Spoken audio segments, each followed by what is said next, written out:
I'm Chris Vega. I'm the publisher at Cactus Press. I've always been a writer, and I really wanted to publish a book, and I knew that publishing through a traditional means was not the path for me, and I came from a very entrepreneurial family, and so I decided to publish my own book, and then my business in publishing grew out of that.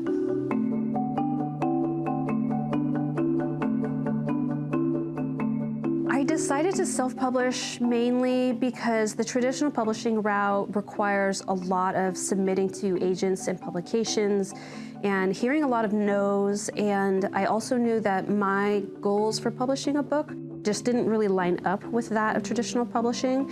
For me, it was more about getting this body of work out of my body and out into the world and just sharing my perspective and experience, and it was really terrifying, but it was also really fun.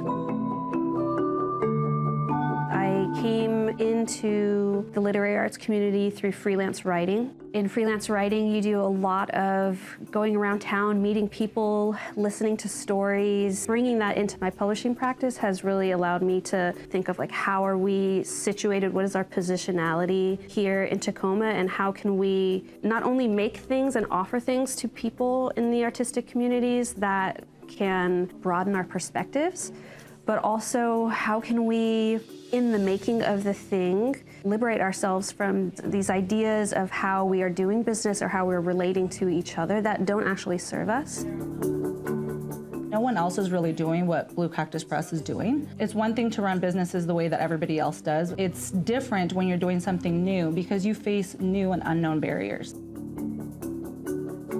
They were like, yeah, I want to publish your book.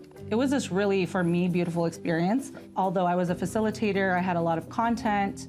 I think I'm in some ways like a natural writer. It was just so much, and I'd been doing it for so many years. I just really needed to find a way to put it together. But not just that, Chris really helped me pull out the heart, my heart in it. In some ways, I feel that Chris mentors me in being a little bit more heart forward in the things that I do, and I really appreciate that. They're looking for other more sort of collaborative ways to be in business and be supporting the ecosystem, right? So a lot of times small businesses can silo themselves and not see themselves in the way that they are in relationship with other businesses in their community. Blue Cactus Press is recognizing that, and not only recognizing it, but asking the question of how do I be in community, be a part of community, support community, and also change my business practices to be in collaboration. When I first met Chris, I just picked up a positive, vibrant energy. I think that's the main thing. You know, they have a magnetism, and I think that there's just a warmth that they carry, that's just, it's authentic. That's who they are, and that's how they operate and how they engage with the world. And there's never been a time where I've had a conversation with Chris where I didn't feel better off, or like I could do more or, accomplish what I was after having a conversation with them. I want to do good business, and that's important, but I also want to feel like it's more because my business is personal to me. The things that I'm working on, my books, the board game, my music, all of that's an extension of me. So to have somebody that sees that and is willing to ride with me to do that, it means a lot. Chris and Blue Cactus is probably the best business partnership, the most productive business partnership I've ever had, where no idea that I've ever brought was crazy or out there. It was always like, let's figure it out, let's do it. We got a game coming out, and at one point, that was just like an idea that I had. It was something that I wanted to do, and then Chris was like, I would love to partner with you on that. And so 2 years later, we have a board game. We've all played Monopoly, we've played Life and Clue and all that type of stuff. And those were the things that brought our families together, our communities together. So maybe it's a long shot, but maybe a board game about racial equity could have the same effect on us. And so that's how Reveal the Elephant came to be. this is really entrepreneurship in motion, like where we're having to do product development and, you know, working with manufacturers. And Chris is also my project manager for this board game. And so you just see all of these elements of like production and manufacturing and industry, and it's all boiled down into this product. So that's also another aspect that I'm really excited about, and that, you know, honestly, I don't feel like I could have gotten this far without Chris and Blue Cactus's help, and that's real.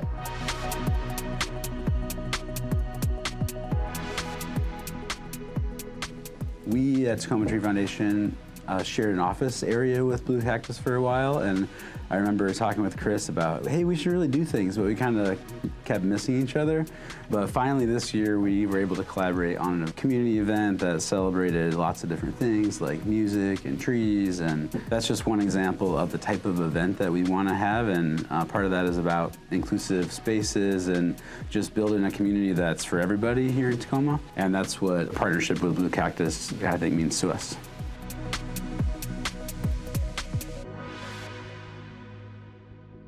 One of the things I love about publishing is so infrequently are we in competition with each other, because books and art are so subjective. You like what you like. And Blue Cactus Press makes poetry books. We make a lot of books about healing and transformative justice, history, and there are so many genres out there, so many incredible stories.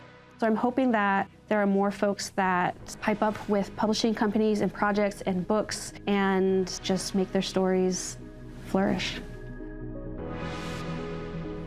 I think one of my biggest hopes for the press is that it becomes a vehicle that other people can get behind the wheel of to create their artistic projects. We've expanded from doing just books into making a game recently, and that was incredible.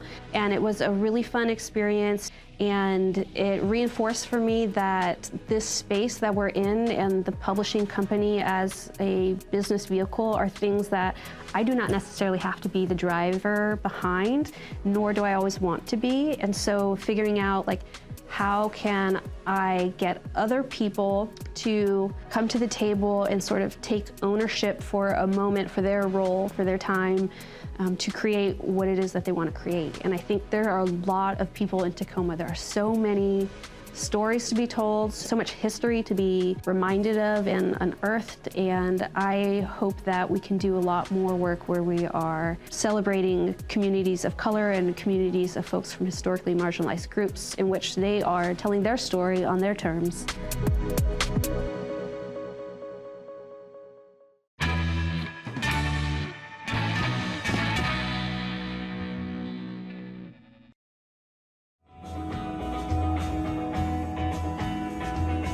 It's been a little overwhelming to read some of what's being posted on social media. People are calling Porchfest the best thing that happens in Tacoma, which is really nice. But the one that I love the most is it's the most Tacoma thing in Tacoma, and you know, that's the one that gives me special joy.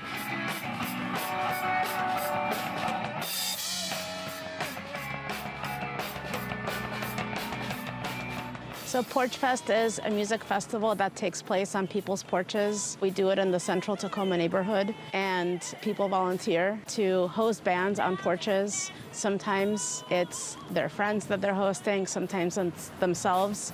Usually it's complete strangers that they're hosting on bands. And then the attendees get to walk around, enjoy the neighborhood, meet their neighbors, and listen to all sorts of amazing music.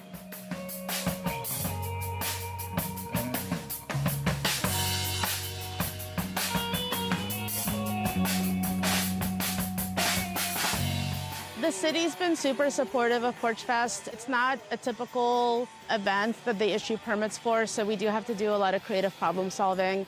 The city also has been very generous in grant funding that Porchfest has received last year and this year from Tacoma Venues and Events and the Arts and Cultural Vitality Division. So super grateful for that funding. The amount of support this has gotten is just a clear indicator of what Tacoma has, which is we have people who want to support local things. We have a community that's dedicated to local in a way that I don't think there's many communities in our country that are like that. And it's something I take a lot of pride in for the city of Tacoma, and I know many people here do too. Coming out of the pandemic, I thought, wow, this is the time to do Porchfest because musicians have been looking for ways to get back in front of their audiences. And it's outdoors, so it feels very COVID safe.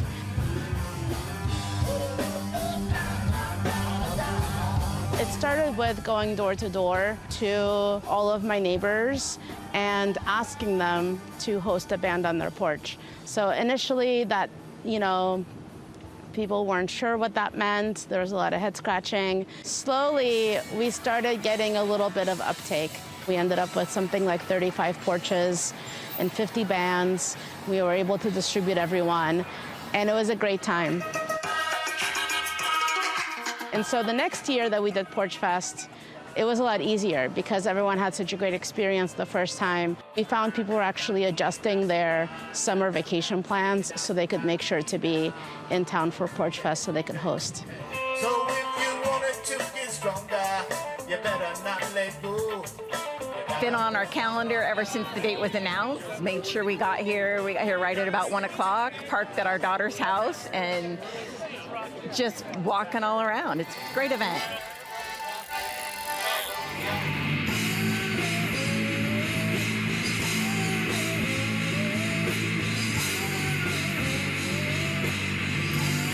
It's been fun to let my friends know and invite them over, and just to see people I've never met getting to watch the music that's in the space that I get to be a part of. So it's really fun.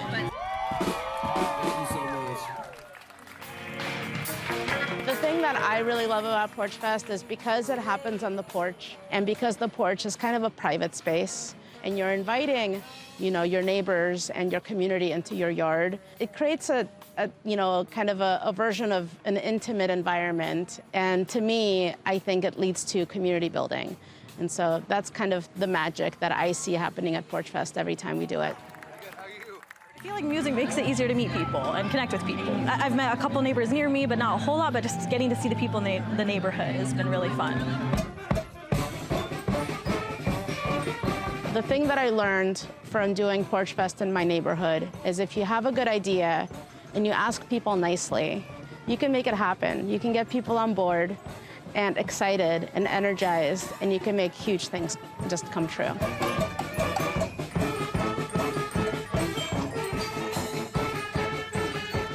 My vision for the festival is to see it spread to other neighborhoods. What's beautiful about Porchfest is that it can be scaled. It doesn't have to be attached to a business district or a major street.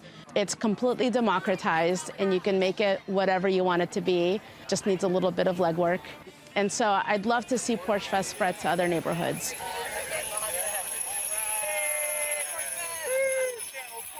I don't know that there's any other day of the year that you can just see as many people as come to Porchfest with smiles just plastered across their faces. It's such a positive experience. It's such a high energy in the neighborhood. And I don't know, it's amazing. It's super fun. You should come check it out.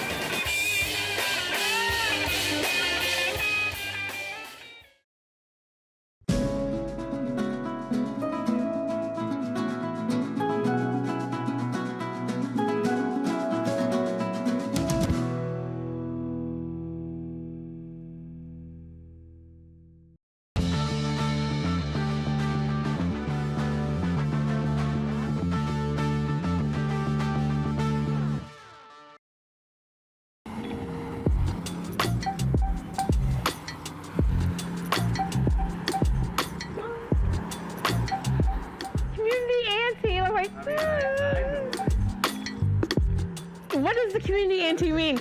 I don't have kids myself, and unfortunately I got cancer really early, so I wasn't able to ever have kids. And I always used that as the excuse of why I was a community auntie until my village was like, you've always been this person. You've always been the person to say, be weird. That's what I try to do here. I always tell people, like, be authentic. If you want to be loud, if you want to come in here in your bonnet and your sweats and your whatever, like, I feel like as we get older, we don't get to just be ourselves all the time. So I always wanted to be the cool aunt. But the community auntie's job to me is to be the extra parent for the other. And when I say parent, I don't even mean like this. What I mean is I have a friend that's a single mom, and I see she's working all the time, and I see she don't got time to do her daughter's hair. Auntie Tease, that's what they call me Auntie Tease. Auntie Tease is gonna show up and have that. Auntie Tease is at her store, and your parents, you know, rent is what it is.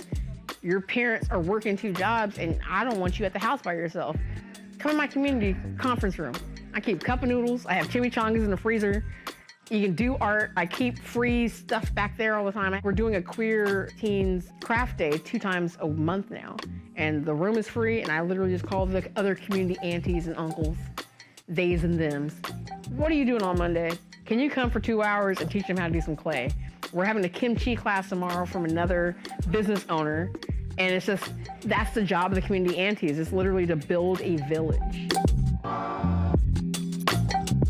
You're not supposed to be the parent to do all the jobs, but you know what? Maybe you're the fun auntie that knows how to braid. Maybe you're the fun auntie that likes to cook, you know? It was another way for me to get in my community.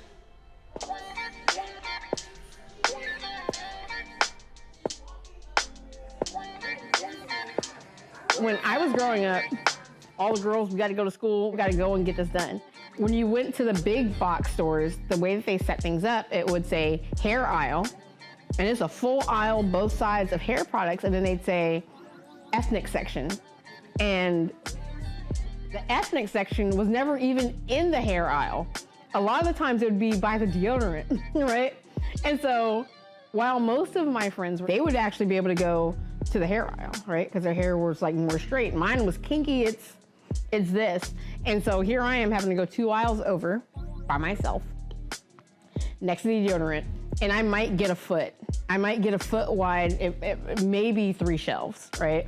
And you have to remember that these are products that people thought worked on ethnic hair. I remember that from a really young age of always feeling other. I knew I was gonna have to go to the ethnic aisle. I knew I was gonna have to go over there. And that has stuck with me. It stuck with me in middle school, high school, college, adulthood. I just kind of got used to it.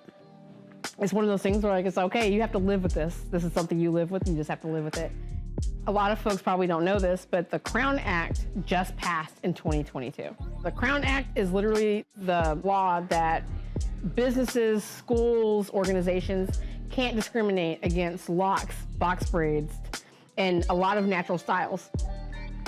This just passed like 2 years, y'all, that someone could not hire me because I have an afro, which is naturally how my hair is, or locks or braids.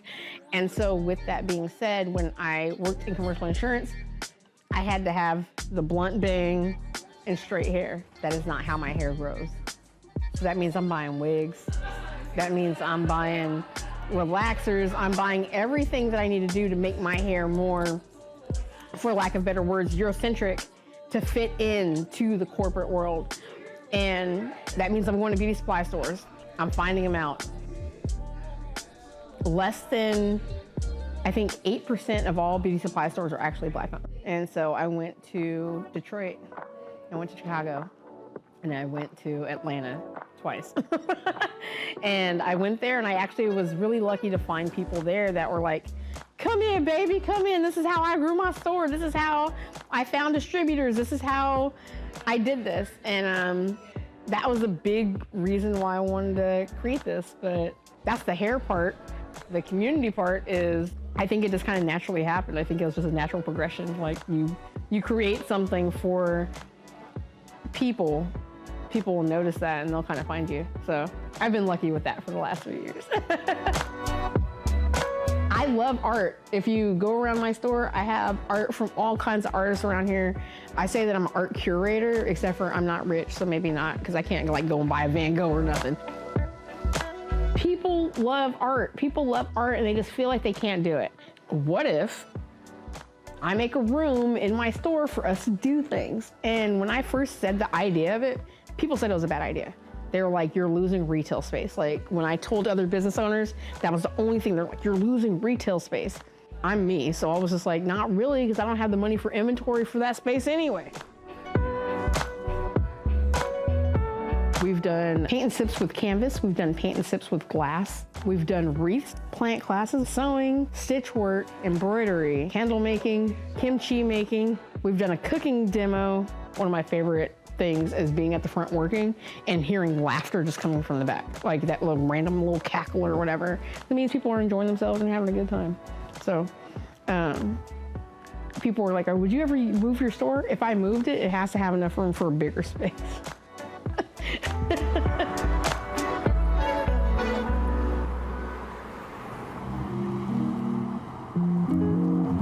Community isn't just finding people in your community. And when I say that, I mean like, my community is not just Black women. My community is not just people that are disabled. My community are everybody that's around me. If my community is struggling, then that means I am too. A community is only doing as well as their most vulnerable.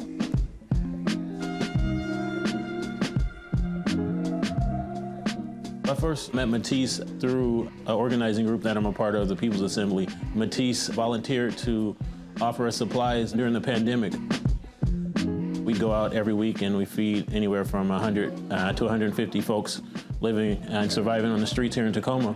And Mattice has been an amazing partner to us in the community, whether that be supplying clamshells for us to put food in, to blankets, to being a place where people can come and drop tents or warming supplies for folks. She's just been a big supporter of ours here the last 4 years, so I'm extremely thankful to be a part of what she has going on here in the community.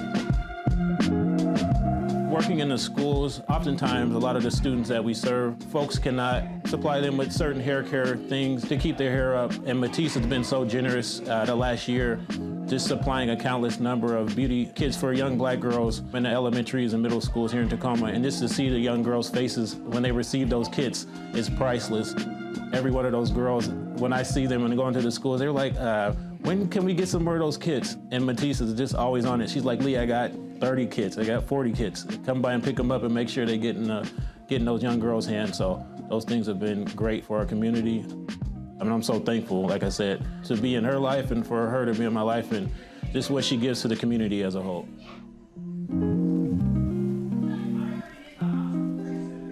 It's funny, everyone always thinks that my favorite color is purple. It's actually my mom's. My mom's favorite color was purple. My mom actually passed away the day that I found this place. The day that I finally found a place that was within a mile of my house and in my neighborhood. And I had called her and I left a message and said, Mom, I found it. I found the place. It's super close. And then my brother called me a couple hours later to say that she had passed away. And so the dream of opening the store was, she's so much of a big reason of why I wanted to do this. She used to say this term that Black women don't have places to just be. We're policed, we're judged, she's like, we don't just have places that we can just be, just laugh and joke and be happy and smile and cry and just be. And so I said, all right, Mom, this is gonna be the place where Black women can just be. I cannot tell you how many people come in here and just hang out. I love it. I'm thinking about putting a couch over there on the side because I hang out all day too. I mean, I work really hard. I work hard all the time.